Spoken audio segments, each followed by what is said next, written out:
بسم اللہ الرحمن الرحیم۔ شروع کرتا ہوں اللہ کے نام سے جو بے انتہا مہربان نہایت رحم کرنے والے ہیں۔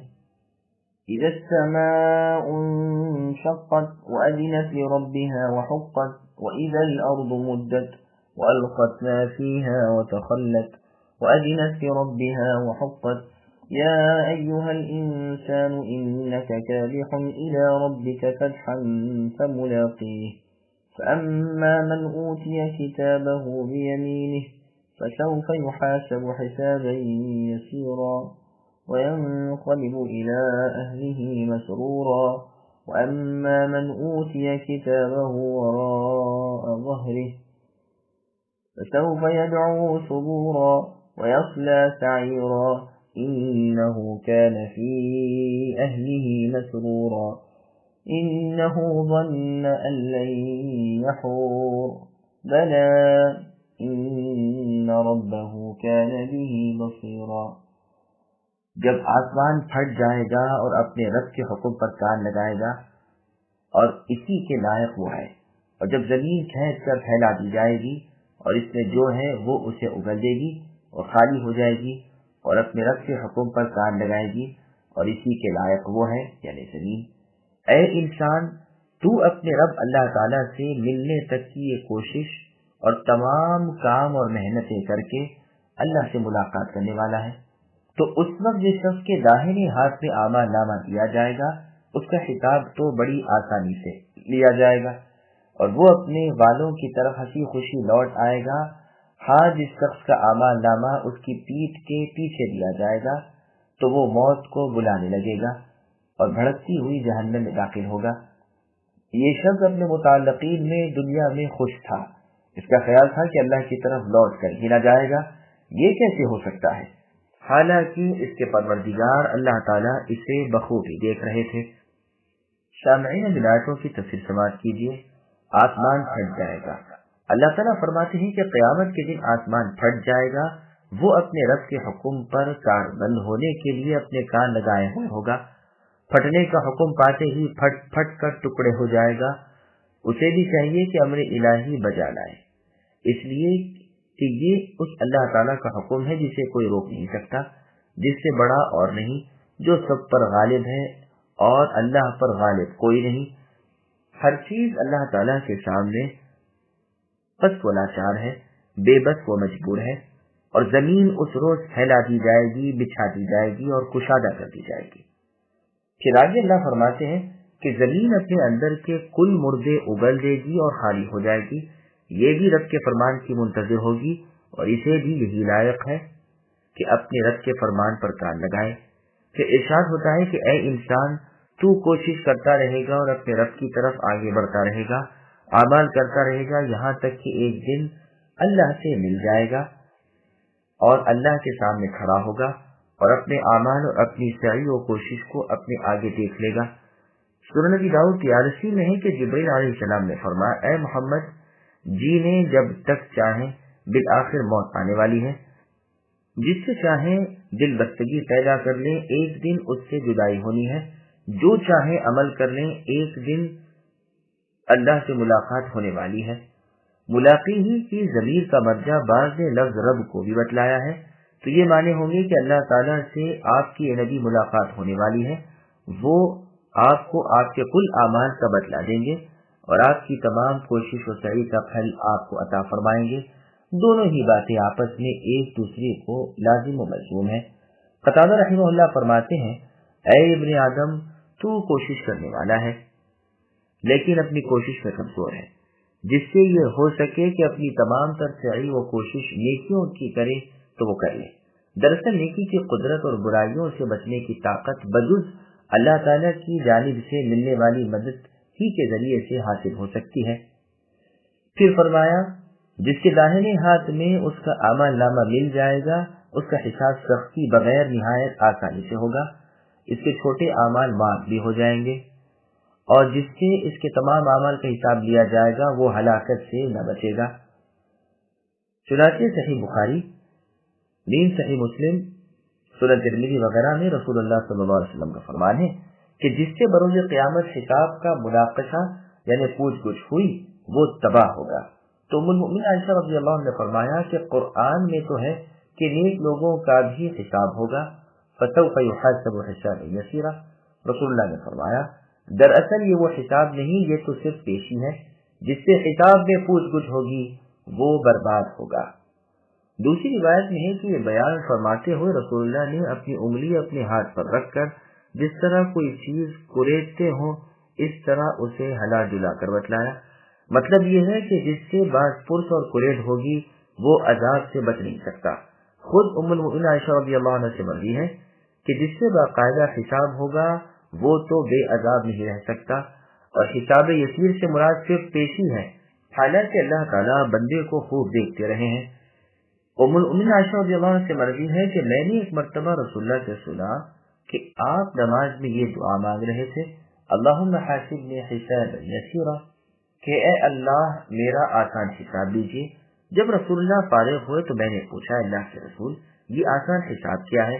فرمایا صرف نامہ اعمال پر نظر ڈال لی جائے گی اور کہہ دیا جائے گا کہ جاؤ ہم نے درگزر کیا، لیکن اے عائشہ جس سے اللہ تعالیٰ حساب دینے پر آئیں گے وہ شخص تو ہلاک ہوگا۔ غرض اس کے دائیں ہاتھ میں نامہ اعمال آئے گا، وہ اللہ کے سامنے پیش ہوتے ہی چھٹی پا جائے گا اور اپنے والوں کی طرف خوش خوش جنت میں واپس آئے گا۔ طبرانی کی حدیث میں ہے کہ رسول اللہ صلی اللہ علیہ وسلم فرماتے ہیں تم لوگ اعمال کر رہے ہو اور حقیقت کا علم کسی کو نہیں، عنقریب وہ وقت آنے والا ہے کہ تم اپنے اعمال کو پہچان لو گے۔ بعض وہ لوگ ہوں گے جو ہنسی خوشی اپنوں سے آ ملیں گے، اور بعض ایسے ہوں گے کہ رنجیدہ افسردہ اور ناخوش واپس آئیں گے، اور جسے پیٹھ پیچھے سے بائیں ہاتھ میں ہاتھ موڑ کر نام اعمال دیا جائے گا وہ نقصان اور گھاٹے کی پکار پکارے گا، ہلاکت اور موت کو بلائے گا اور جہنم میں جائے گا۔ دنیا میں خوب حشاش بشاش تھا، بے فکری سے مزے کر رہا تھا، آخرت کا خوف عاقبت کا اندیشہ مطلق نہ تھا۔ اب اس کو غم و رنج، یأس و حرمان، رنجیدگی اور افسردگی نے ہر طرف سے گھیر لیا۔ یہ سمجھ رہا تھا کہ موت کے بعد زندگی نہیں، اسے یقین نہ تھا کہ لوٹ کر اللہ کے پاس بھی جانا ہے۔ پھر آگے اللہ فرماتے ہیں کہ ہاں اسے اللہ ضرور دوبارہ زندہ کریں گے، جیسے کہ پہلی مرتبہ اللہ نے اسے پیدا کیا، پھر اس کے نیک و بد اعمال کی جزا اور سزا دیں گے۔ بندوں کے اعمال و احوال کی اللہ تعالیٰ کو اطلاع ہے اور وہ انہیں ہر وقت ہر آن ہر جگہ دیکھ رہے ہیں۔ فلا اقسم بالشفق والليل وما وسق والقمر اذا اتسق لتركبن طبقا عن طبق فما لهم لا يؤمنون وإذا قرئ عليهم القرآن لا يسجدون بل الذين كفروا يكذبون والله أعلم بما يوعون فبشرهم بعذاب أليم إلا الذين آمنوا وعملوا الصالحات لهم أجر غير ممنون۔ مجھے شفق کی قسم اور رات کی اور اس کی جمع کردہ چیزوں کی قسم اور پورے چاند کی قسم، یقیناً تم ایک حالت سے دوسری حالت پر پہنچو گے۔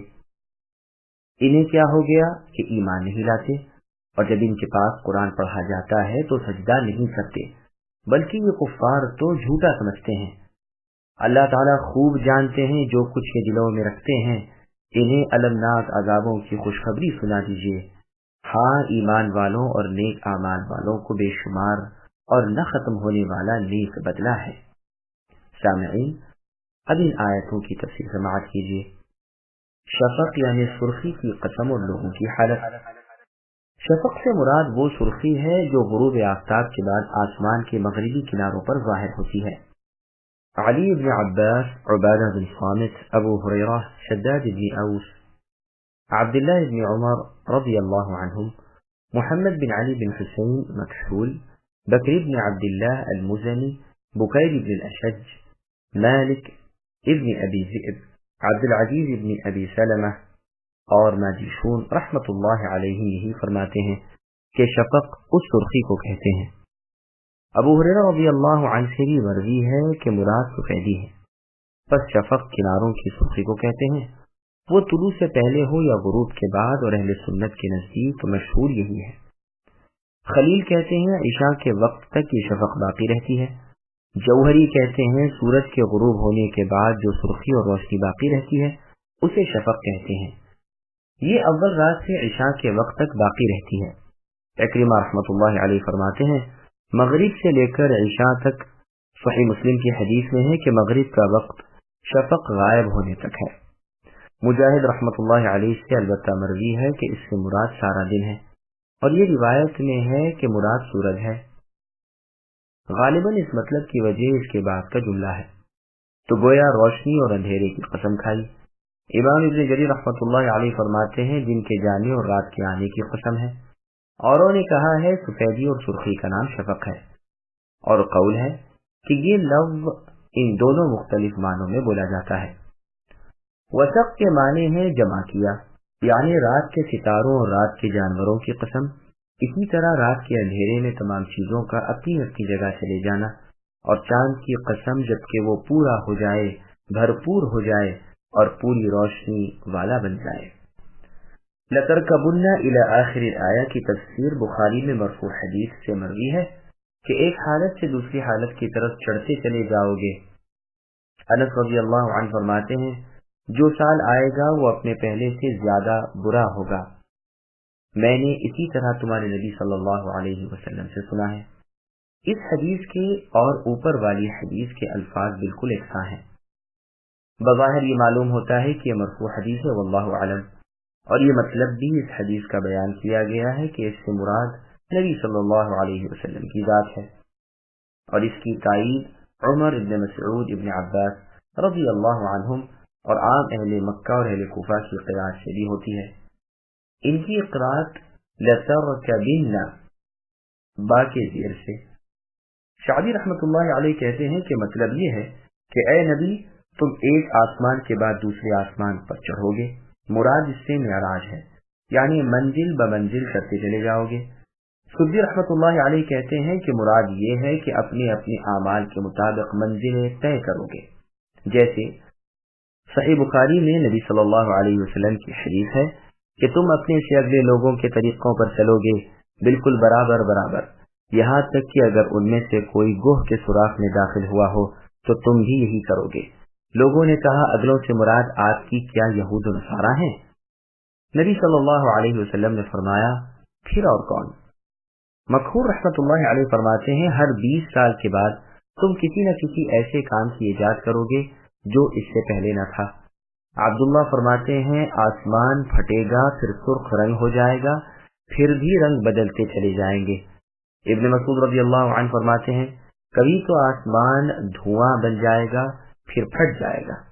سعید بن جبیر رحمۃ اللہ علیہ فرماتے ہیں کہ یعنی بہت سے لوگ جو دنیا میں پست و ذلیل تھے آخرت میں بلند وضیع عزت بن جائیں گے، اور بہت سے لوگ جو دنیا میں مرتبے اور عزت والے تھے وہ آخرت میں ذلیل و نامراد ہو جائیں گے. اکرمہ رحمۃ اللہ علیہ یہ مطلب بیان کرتے ہیں کہ پہلے دودھ پیتے تھے پھر غذا کھاتے ہو، پہلے جوان تھے پھر بڈھے ہوئے. حسن بصری رحمۃ اللہ علیہ فرماتے ہیں نرمی کے بعد سختی، سختی کے بعد نرمی، امیری کے بعد فقیری، فقیری کے بعد امیری، صحت کے بعد بیماری، بیماری کے بعد تندرستی. امام ابن جریر رحمۃ اللہ علیہ نے تمام اقوال کو بیان کر کے فرمایا ہے کہ صحیح مطلب یہ ہے کہ آپ اے محمد صلی اللہ علیہ وسلم سخت سخت کاموں میں ایک کے بعد ایک میں پڑنے والے ہیں، اور وہ خطاب نبی صلی اللہ علیہ وسلم سے ہی ہے، لیکن مراد سب لوگ ہیں کہ وہ قیامت کی ایک کے بعد ایک ہولناکی دیکھیں گے. پھر فرمایا کہ انہیں کیا ہو گیا، یہ کیوں نہیں ایمان لاتے، اور انہیں قرآن سن کر سجدے میں گر پڑنے سے کون سی چیز روکتی ہے؟ بلکہ یہ کفار تو الٹا جھٹلاتے ہیں اور حق کی مخالفت کرتے ہیں اور سرکشی میں اور برائی میں پھنسے ہوئے ہیں. اللہ تعالیٰ ان کے دلوں کی باتوں کو جنہیں یہ چھپا رہے ہیں بخوبی جانتے ہیں. تم اے نبی انہیں خبر پہنچا دو کہ اللہ تعالیٰ ان کے لیے دردناک عذاب تیار کر رکھا ہے. پھر فرمایا کہ اس عذاب سے محفوظ ہو کر بہترین اجر کے مستحق ایماندار نیک کردار لوگ ہیں، انہیں پورا پورا بے کٹا بے حساب اجر ملے گا. جیسے اور جگہ ہے اللہ نے فرمایا عطاء غیر مجزوز، یعنی بعض لوگوں نے یہ بھی کہہ دیا ہے کہ بلا احسان، لیکن یہ معنی ٹھیک نہیں. ہر آن، ہر لحظہ اور ہر وقت اللہ عز و جل کے اہل جنت پر احسان و انعام ہوں گے، بلکہ صرف اللہ کے احسان اور اللہ کے فضل و کرم کی بنا پر انہیں جنت نصیب ہوئی، نہ کہ ان کے اعمال کی وجہ سے۔ بس اللہ مالک کا تو ہمیشگی اور مدام والے احسان اپنی مخلوق پر ہے ہی۔